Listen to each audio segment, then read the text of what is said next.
നമസ്കാരം, മലയാളി വാർത്തയിലേക്ക് സ്വാഗതം. അഫാൻ എന്റെ മകൻ തന്നെയാണ്. പക്ഷെ അഫാൻ ചെയ്ത ഈ കൊടും ക്രൂരതയ്ക്ക് മാപ്പില്ല. അഫാന് കൃത്യമായ ശിക്ഷ തന്നെ ലഭിക്കണമെന്നും വ്യക്തമാക്കുകയാണ്. അഫാന്റെ ആക്രമണത്തിൽ തലയ്ക്ക് ഗുരുതരമായി പരിക്കേറ്റ ഷമി 17 ദിവസങ്ങൾക്ക് ശേഷമാണ് ബുധനാഴ്ച രാത്രിയോടുകൂടി ആശുപത്രി വിട്ടത്. വെഞ്ഞാറമൂട് കുറ്റിമൂടുള്ള സ്നേഹസ്പർശം കെയർ ഹോമിലാണ് ഷമിയെ മാറ്റിയത്. ബന്ധുവീടുകളിലേക്ക് ഒന്നും പോകാൻ കഴിയാത്ത സാഹചര്യത്തിലാണ് കുടുംബം നിലവിലുള്ളത്. അതുകൊണ്ടാണ് ചിലരുടെ സഹായത്തോടുകൂടി കെയർ ഹോമിലേക്ക് ഷമിയെ മാറ്റിയത്. പാങ്ങോടുള്ള ബന്ധുവീട്ടിൽ കൊണ്ടുവരാൻ കഴിയില്ല എന്ന് ബന്ധുക്കൾ പറഞ്ഞിരുന്നു.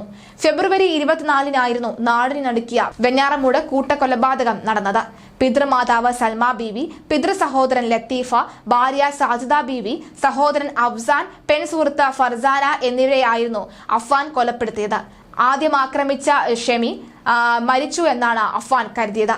5 കൊലപാതകങ്ങൾക്ക് ശേഷം അഫാൻ എലിവിഷം കഴിക്കുകയും പോലീസിൽ കീഴടങ്ങുകയാണ് ചെയ്തത് എന്നത് ഇപ്പോൾ എല്ലാവർക്കും വ്യക്തമായി തന്നെ അറിയാം. കിളിമാനൂർ പോലീസ് കസ്റ്റഡിയിലായിരുന്ന അഫാനെ 3ാം ഘട്ട തെളിവെടുപ്പിനായി ഇപ്പോൾ വാങ്ങിയിട്ടുണ്ട്. ഇന്ന് അഫാന്റെ വീട്ടിലെത്തി തെളിവെടുപ്പ് നടത്തും. പൂർണ്ണമായി തെളിവെടുപ്പ് നടത്തിയതിനു ശേഷം ഇന്ന് വീണ്ടും കോടതിയിൽ ഹാജരാക്കും. ജീവിതത്തിൽ താൻ കടുത്ത പ്രതിസന്ധി നേരിടുകയാണെന്നാണ് അഫാന്റെ പിതാവ് അബ്ദുൾ റഹീം വെളിപ്പെടുത്തിയത്. മകന്റെ പ്രവൃത്തി കാരണം ബന്ധുക്കൾക്കിടയിൽ അടക്കം തീർത്തും ഒറ്റപ്പെട്ട അവസ്ഥയിലാണ് താനെന്ന റഹീം ഒരു മാധ്യമത്തോട് വെളിപ്പെടുത്തി. അഫാനോട് പൊരുത്തപ്പെടാൻ സാധിക്കില്ല എന്നും അബ്ദുൾ റഹീം പറയുന്നു. മകൻ അഫാൻ ഇതെല്ലാം ചെയ്തു എന്ന് ഇനിയും വിശ്വസിച്ചിട്ടില്ല ഭാര്യ ഷമി. തന്റെ മകൻ അങ്ങനെ ചെയ്യില്ല എന്ന അമിത ആത്മവിശ്വാസത്തിലാണ് ഷമി ഇപ്പോഴും. കുഞ്ഞുമകന്റെ കാര്യമാണ് ആദ്യം പറഞ്ഞത്. പിന്നീട് ഡോക്ടർമാർ പറഞ്ഞതനുസരിച്ച് എല്ലാ കാര്യങ്ങളും ഘട്ടം ഘട്ടമായി പറഞ്ഞിട്ടുണ്ട്. കരച്ചിൽ മാത്രമേയുള്ളൂ, മിങ്ങിക്കരയുന്നുമുണ്ട്. അഫാനാണ് ഇതെല്ലാം ചെയ്തത് എന്ന് പറയുന്നു. അവൻ അങ്ങനെ ചെയ്യില്ല എന്ന് ആവർത്തിച്ച് ഷമി പറയുകയാണ്. സന്തോഷം നിറഞ്ഞ ജീവിതമായിരുന്നു തങ്ങളുടേതെന്നും കോവിഡിന് ശേഷമാണ് തനിക്ക് സാമ്പത്തിക പ്രതിസന്ധി ഉണ്ടായതെന്നും അദ്ദേഹം പറയുന്നു. ബിസിനസ്സിൽ നഷ്ടമുണ്ടാവുക ആയിരുന്നുവെന്നും എങ്കിലും ചിലവിനുള്ള പണം വീട്ടിലേക്ക് അയച്ചു കൊടുക്കാമായിരുന്നുവെന്നും അദ്ദേഹം പറയുന്നു. വെഞ്ഞാറമൂട് സെൻട്രൽ ബാങ്കിലെ ഒരു അസിസ്റ്റന്റ് മാനേജർ തന്റെ കുടുംബത്തെ നിരന്തരം പണത്തിന്റെ പേരിൽ ബുദ്ധിമുട്ടിച്ചിരുന്നു എന്ന് റഹീം പറയുന്നു. ജപ്തി ചെയ്യാൻ തടസ്സമില്ല എന്ന് വ്യക്തമാക്കിക്കൊണ്ടുള്ള ഒരു പേപ്പർ ഒപ്പിട്ട് വാങ്ങിയിരുന്നുവെന്ന് ഷമി തന്നോട് പറഞ്ഞതായും അദ്ദേഹം വ്യക്തമാക്കി. വെഞ്ഞാറമൂട് സെൻട്രൽ ബാങ്കിൽ നിന്ന് കുറച്ച് വർഷങ്ങൾക്ക് മുൻപ് 15 ലക്ഷം രൂപ ഹൗസിംഗ് ലോൺ എടുത്തിട്ടുണ്ടായിരുന്നു. അത് അടച്ചിരുന്നു. പിന്നീട് അതിൽ നിന്ന് കുറച്ച് പണം മിച്ചം വരികയും ബാധ്യത കൂടി വരികയുമായിരുന്നു. തട്ടത്തുമലയിലെ ബന്ധുവിന്റെ കയ്യിൽ നിന്ന് 4 ലക്ഷം രൂപ വാങ്ങുകയും കുറച്ച് സ്വർണം പണയം വെച്ചിട്ടുണ്ടെന്നുമാണ് പറഞ്ഞിരുന്നത്. ഈ രണ്ട് കടം മാത്രമേ എനിക്ക് അറിവുള്ളൂ. ഇത്രയും കടം എങ്ങനെ വന്നുവെന്ന് അറിയില്ല. ബാങ്കിലെ അസിസ്റ്റന്റ് മാനേജർ നിരന്തരം വിളിച്ച് ശല്യം ചെയ്തിരുന്നു എന്നാണ് പറയുന്നത്. അദ്ദേഹം എന്നോട് വളരെ രൂക്ഷമായാണ് സംസാരിച്ചത്. ഞാൻ പറഞ്ഞിട്ടാണോ എല്ലാവരെയും കൊന്നത് എന്നാണ് അദ്ദേഹം ചോദിച്ചത്. നിങ്ങൾ നിമിത്തമാണ് എന്റെ കുടുംബം നശിച്ചതെന്ന് ഞാനും പറഞ്ഞു എന്ന് അദ്ദേഹം പറഞ്ഞു. 40 ലക്ഷം രൂപ എങ്ങനെ കടം വന്നു എന്ന കാര്യം ഇതുവരെ തനിക്ക് അറിവില്ല എന്നും പറയുന്നു. ആരും കടം ചോദിച്ച് തന്റെ അടുത്തേക്ക് വന്നിട്ടില്ല എന്നും പറയുന്നു. സംഭവത്തിന് ഒരാഴ്ച മുൻപാണ് അഫാൻ തന്നോട് സംസാരിച്ചതെന്നും അദ്ദേഹം പറയുന്നു. പേരുമലയിലെ വീട് വിൽക്കുന്ന കാര്യം ഉൾപ്പെടെയാണ് സംസാരിച്ചതെന്നും അദ്ദേഹം പറയുന്നു. പണ്ടത്തെ പോലെ വരുമാനമില്ല എന്നും അതനുസരിച്ച് ജീവിക്കണമെന്നും ഞാൻ ഭാര്യയോടും മകനോടും പറഞ്ഞിട്ടുണ്ടായിരുന്നുവെന്നും അദ്ദേഹം വ്യക്തമാക്കി.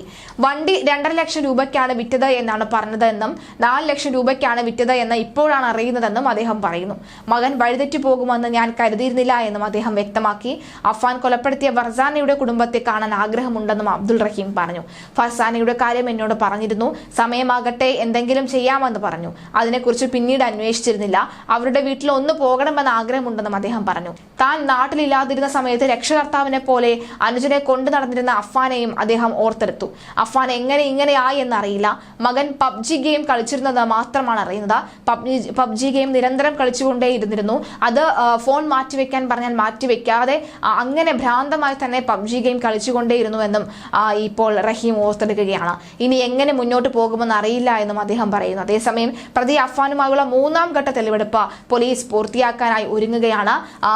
അനുജൻ അഫ്സാനെയും അതുപോലെ തന്നെ ഫർസാനെയും കൊലപ്പെടുത്തിയ വീട്ടിലേക്കാണ് ഇന്ന് പോകുന്നത്. അതുപോലെ തന്നെ അമ്മയെ കൊലപ്പെടുത്താനായി ശ്രമം നടത്തിയ വീട്ടിലേക്ക് കൂടിയാണ് പോകുന്നത്. ഇതിനുശേഷം എന്തൊക്കെ ചെയ്തു എന്നുള്ള വ്യക്തമായ കാര്യങ്ങൾ നിരീക്ഷിച്ചു. ഒരുപക്ഷെ ഇന്ന് ഈ അഫാൻ ഒരുപക്ഷെ ഇടറാനുള്ള കൈയും തുണ്ടയും കാലും കൈറിനും ഒക്കെ തന്നെ ഇടറാനുള്ള സാധ്യത ഉണ്ടെന്ന് പ്രതീക്ഷിക്കുന്നു. കാരണം ഏറ്റവും സ്നേഹിച്ച 2 പേരെ കൊന്നതിനെ കുറിച്ച് വിവരിക്കാൻ പോവുകയാണ് അഫാൻ ഇന്ന്. ഒരുപക്ഷെ ഭയത്തോടു കൂടിയായിരിക്കും അഫാൻ നിൽക്കുകയുണ്ടായിരുന്നത്. ആദ്യഘട്ടത്തിൽ ദിവസം അതായത് ഉമ്മയുടെ മരണശേഷം അന്ന് തെളിവെടുപ്പ് നടന്നതിന് ശേഷം നേരെ വീണ്ടും ഈ വീട്ടിലേക്ക് എത്തിയിരുന്നു. പക്ഷെ അന്ന് ഈ ഇളയ സഹോദരൻ മരിച്ചു കിടന്ന മുറിയിലേക്കൊന്നും അഫാൻ പോയിരുന്നില്ല എന്നുള്ള കാര്യമാണ്. ഇന്നാണ് അവിടേക്കൊക്കെ പോകുന്നത്. ആദ്യം ആ വീട്ടിലേക്ക് കയറാനൊന്നും മടിച്ചിരുന്ന അഫാനെ തള്ളിക്കയറ്റുകയാണ് പോലീസ് ചെയ്തിരുന്നത് എന്ന വാർത്തയും വന്നിരുന്നു. എന്തായാലും പിതൃ സഹോദരൻ ലത്തീഫിനെ കൊലപ്പെടുത്തിയ കേസുമായി ബന്ധപ്പെട്ടുള്ള തെളിവെടുപ്പ് കഴിഞ്ഞിരുന്നു. സഹോദരനെ മാത്രമല്ല സഹോദരന്റെ ഭാര്യയും കൊലപ്പെടുത്തിയിരുന്നു. ഇതിന്റെ എല്ലാത്തിന്റെയും തെളിവെടുപ്പ് കൃത്യമായി തന്നെ പൂർത്തിയായിരുന്നു. അതിനുശേഷമാണ് ഇപ്പോൾ പോലീസ് കസ്റ്റഡിയിൽ വാങ്ങിയത്. റഹീം ഏതായാലും ഇക്കാര്യം സൂചിപ്പിക്കുന്നത് മനസ്സിലാക്കാൻ നമുക്ക് സാധിക്കുന്നത്, അതായത് റഹീം പറയുന്നതനുസരിച്ച് നോക്കുകയാണെങ്കിൽ നമുക്ക് കൃത്യമായി തന്നെ കാര്യങ്ങളെല്ലാം അറിയാം. അതായത് കൃത്യമായി തന്നെ മനസ്സിലാകുന്നുണ്ട് എങ്ങനെയാണ് ഈ കാര്യങ്ങൾ മുന്നോട്ട് പോകുന്നത് എന്നുള്ളത്. അതായത് മകനെ ഇനി കാണാനോ മകനെ ഇനി തിരിച്ച് പുറത്തേക്ക് ഇറക്കാൻ ഞങ്ങൾ തയ്യാറാകുന്നില്ല. കാരണം അവൻ ചെയ്ത ഈ കുറ്റത്തിന് അവൻ കൃത്യമായ ശിക്ഷ അവൻ ലഭിക്കേണ്ടതുണ്ടെന്നുള്ളതാണ്. മറിച്ചൊന്ന് നോക്കുകയാണെങ്കിൽ ഈ പോലീസ് പ്രധാനമായും പറയുന്നത് ആരും തങ്ങളുടെ അടുത്തേക്ക് തങ്ങൾക്ക് ഇത്ര രൂപ തരാനുണ്ട്, തങ്ങൾക്ക് ഇത്ര രൂപ കിട്ടാനുണ്ട്, തങ്ങളിൽ നിന്നും ഇത്ര രൂപ വാങ്ങി എന്നുള്ള പേര് പറഞ്ഞ് ആരും പോലീസിന്റെ അടുത്തേക്ക് വന്നിട്ടില്ല എന്നും പോലീസ് വ്യക്തമായ നിരീക്ഷണം നടത്തുന്നുണ്ട്. മറ്റൊരു കാര്യം, ഫർസാനയുടെ വീട്ടിലേക്ക് അഫ്വാന്റെ പിതാവ് ചെല്ലുമ്പോൾ എങ്ങനെയായിരിക്കും അവർ പ്രതികരിക്കുക എന്നറിയില്ല. എന്തായാലും ഇന്ന് അഫ്വാനെ സംബന്ധിച്ച് വളരെ നിർണായകമായ ദിവസം തന്നെയാണ്. അഫ്വാൻ ഒരു 23 വയസ്സുള്ള ഒരു പയ്യനാണ്. പക്ഷെ എന്തൊക്കെ പറഞ്ഞാലും അഫ്വാന്റെ ഉമ്മയോടുള്ള സ്നേഹം അത് എപ്പോഴും കസ്റ്റഡിയിലും ഒക്കെ തന്നെ ഉണ്ട്. പക്ഷേ തന്നെ ഈ ഗതിയിലേക്ക് എത്തിച്ചത് ഉമ്മ കൂടി ആണ് എന്ന് മനസ്സിലാകുകയാണ് അഫ്വാൻ ഇവിടെ. ഇന്ന് അഫ്വാന്റെ സഹോദരന്റെയും അതുപോലെ തന്നെ കാമുകിയുടെയും എങ്ങനെയാണ് കൊന്നത്, എന്തിനു വേണ്ടിയാണ് കൊന്നത് എന്നടക്കമുള്ള കാര്യങ്ങൾ വിശദീകരിക്കുമ്പോൾ എങ്ങനെയായിരിക്കും ഈ അഫ്വാൻ പ്രതികരിക്കുക എന്ന് അറിയില്ല, എങ്ങനെയായിരിക്കും ഇക്കാര്യങ്ങൾ വിശദീകരിക്കുക എന്നറിയില്ല. ലത്തീഫിന്റെ ഭാര്യയുടെയും അതുപോലെ തന്നെ മുത്തശ്ശിയുടെ മരണം വളരെ ലാഘവത്തോടു കൂടി ഒരു ത്രില്ലർ സിനിമ കണ്ടൊരു ഭാവത്തോടു കൂടിയാണ് അഫ്വാൻ വിവരിച്ചത്. അതുകൊണ്ട് തന്നെ ഈ ഒരു കാര്യത്തിൽ എങ്ങനെയായിരിക്കണം അഫ്വാൻ കാര്യങ്ങൾ പറയുക എന്നത് കണ്ടറിയേണ്ടതുണ്ട്. എന്തായാലും ഇന്ന് ഉച്ചയോടുകൂടി അഫ്വാനെ വെഞ്ഞാറമൂട്ടിലെ കുടുംബ വീട്ടിലേക്ക് എത്തിക്കുമെന്നാണ് മനസ്സിലാകുന്നത്. വെഞ്ഞാറമൂട്ടിൽ ഇത്രയും നാളും താമസിച്ച ആ കൊട്ടാരം പോലത്തെ വീട്ടിൽ ഇത്രയും നാളും താമസിച്ച ആ വീട്ടിലേക്ക് അഫ്വാൻ കൊലപാതകം നടത്തിയ ആ വീട്ടിലേക്ക് ഇപ്പോൾ ഒരു ഭ്രാന്താലയം പോലെ ഒരു പ്രേതാലയം പോലെ കിടക്കുന്ന നിഗൂഢതകൾ കൊണ്ട് നിറഞ്ഞ ആ വീട്ടിലേക്ക് ഇന്ന് അഫ്വാൻ എത്തുകയാണ്.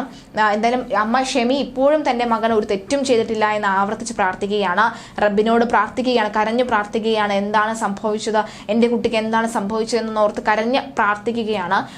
എന്തായാലും റഹീം എന്ന മനുഷ്യൻ ശരിയാണ്, കോവിഡ് വന്നതിന് ശേഷമുള്ള കടം, പക്ഷേ നാട്ടിൽ ഭാര്യയും മകനും ചെയ്തു കൂട്ടിയ ആഡംബരത്തിന് ഇപ്പോൾ സഹിക്കുന്നതും ഇപ്പോൾ ഏറ്റവും കൂടുതൽ ദുഃഖം അനുഭവിക്കുന്നതും ആ വ്യക്തിയാണ്. നിസ്സഹായനായ വ്യക്തി എന്ത് ചെയ്യണമെന്ന് അറിയാതെയുള്ള മരവിച്ച അവസ്ഥയിൽ നിൽക്കുകയാണ് ഇപ്പോൾ.